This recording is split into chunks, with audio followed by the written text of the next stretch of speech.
Okay, class, if you will take out the sheets of paper that each of you have, and as I read our lesson today, we're going to be talking today about what the causes of the American Revolution were.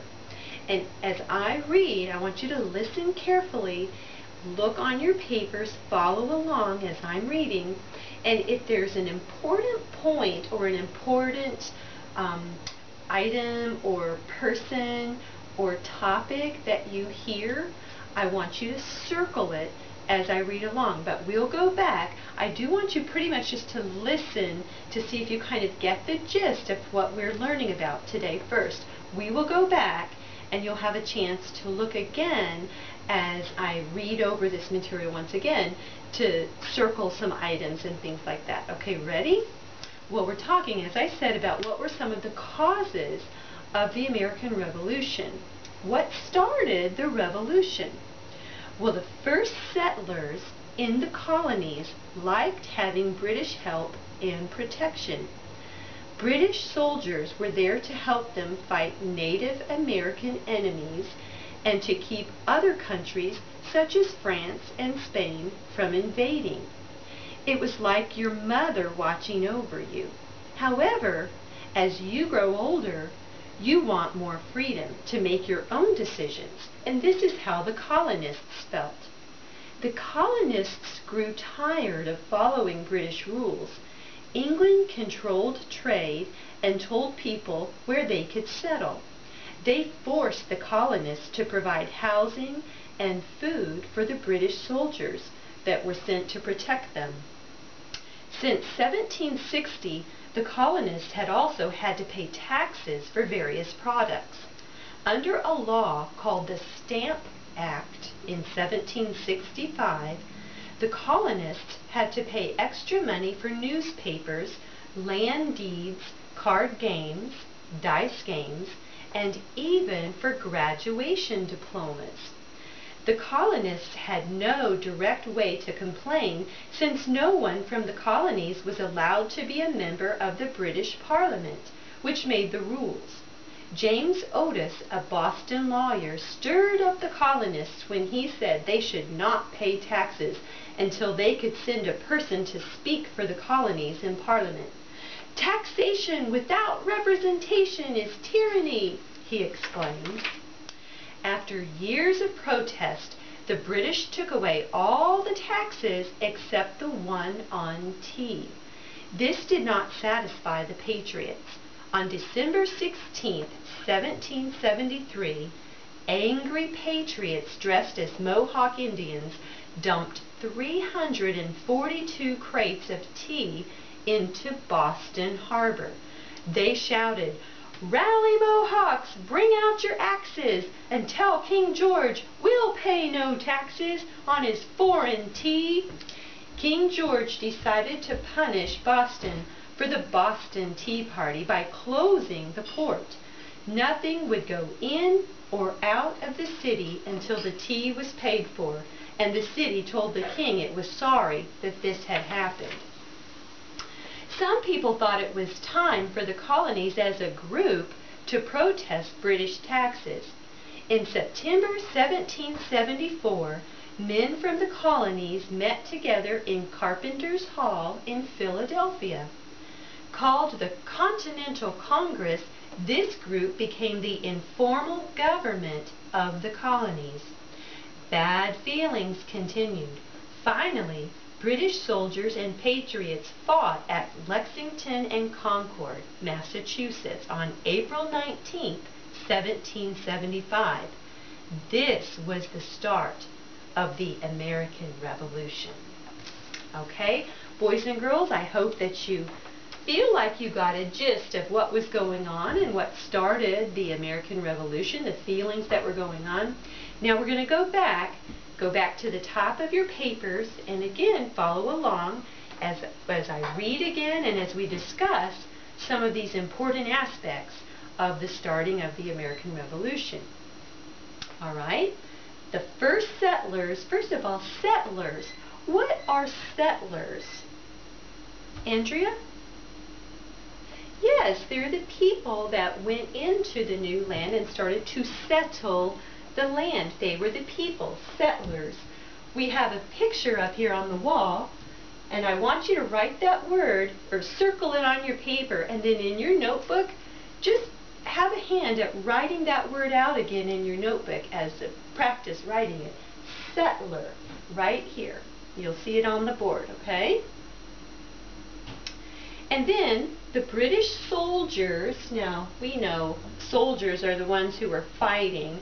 The British were the people from Britain, the soldiers, the fighters who were from Britain, the mother country of America. Now here's a picture of a British soldier. And you can circle that word in your reading, and then write the word also in your notebook, okay, for a chance to write that. And they were there to help fight the Native Americans. Now, those were the people that were already in America when the first settlers came over. And typically in America, we call them the American Indian. Here's a picture of a Native American. Sometimes people don't like to be called Indians, so they're called Native Americans, the ones who were originally there. Native means that you are like from that place originally.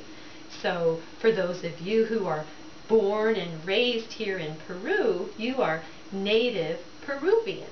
Okay, so here's a Native American. All right, so, and they were enemies at the time, of course you can imagine. Well, let's talk about that. Why were they enemies of the settlers? Anybody have an idea? Rodrigo? Yes, exactly. They were here first, and the settlers were coming over, taking over their land, and they were different. They had different ways of life. They were maybe scaring off some of the wild game and killing the wild game for themselves, for their own food. And so there was a struggle there. These strangers had come over from some other country and were beginning to take over, so they were enemies. All right, so the British were trying to help protect the settlers from the Native Americans and also from Spain or France from invading, okay? Spain and France are countries on what continent? Do you know what other big area of land in the world, on the globe? Anybody know? Yes, Mary. Exactly. They're in Europe, as well as England, Britain, or England, Great Britain. We call that. England is part of Great Britain, where you get British. Is part of the European continent, and France and Spain were also part of that continent. And they were doing some exploring in this part of the history as well. And so the British were trying to protect the American settlers from France and Spain invading too. Now, remember, these settlers, most of them were coming from England, from Britain, coming over to start a new life in this new world. All right, so as we go along then, it was like your mother watching over you. We all don't like that, do we? We want to have those freedoms. And so the colonists, the settlers who were forming these colonies, we call them colonists, were beginning to feel a little, hovered over by the Britons, the British. So they grew tired of following those rules. Now, as we read on, in the second paragraph, you'll see that the British forced the settlers to provide housing and food for the British soldiers as they were protecting them. Then they also had to pay taxes. Circle that word, boys and girls, in the reading, taxes. And Stamp Act. You'll see it there in the third paragraph. Those are very important parts of what caused the American Revolution. Taxes was money. You have to pay money for things. And one important thing that the British were putting on to the colonists was having to pay money for stamps. Now, in America, we have mail that we have to buy postage stamps for. Still today, we have to pay money for that. But they were having the Stamp Act was the colonists were having to pay money for all kinds of things. Did you see that in that list there? In the third paragraph, you'll see, and you could underline this in your reading, boys and girls, for newspapers, land deeds, card games, dice games, and even for graduation diplomas. If you were going to graduate, you would have to pay even more money to get a stamp on your diploma. Well, as we see, here's a famous phrase, and I do want you to underline this. This is on the second page in quotation marks. You'll see the little quotation marks at the very end of the paragraph. Underline this, boys and girls, because this phrase, taxation without representation, was a huge thing in the beginnings of the American Revolution. The colonists were getting very frustrated that they had no voice in Parliament. Now, here's the words up here. Here's Parliament and British Parliament. That was the government of Great Britain. Here, this is a picture of the building, of parliamentary building in England, in London, England. And here's a picture inside, the people that were making the laws and the rules. Well, in these days, there were no American representatives, people who were representing America in the British government. So there was nobody to speak up for the colonists here. These people were making rules and the taxes and the Stamp Act for the American people across the ocean, but we had no say. So that's where this phrase came from. They were being taxed. The act of being taxed is taxation without representation, without a voice to speak back. So that was a huge phrase, huge aspect of the beginnings of the American Revolution. Boys and girls, you may underline that name, James Otis. He was a Boston lawyer, you'll see there, so you can circle or underline that name, James Otis. He's the one who said this phrase, all right? And as you go to the next page, the next important thing we hear about, or that you heard when I was reading, was about the Boston Tea Party. Okay, here's another picture, and I want you to write this out as well, boys and girls. I don't know if I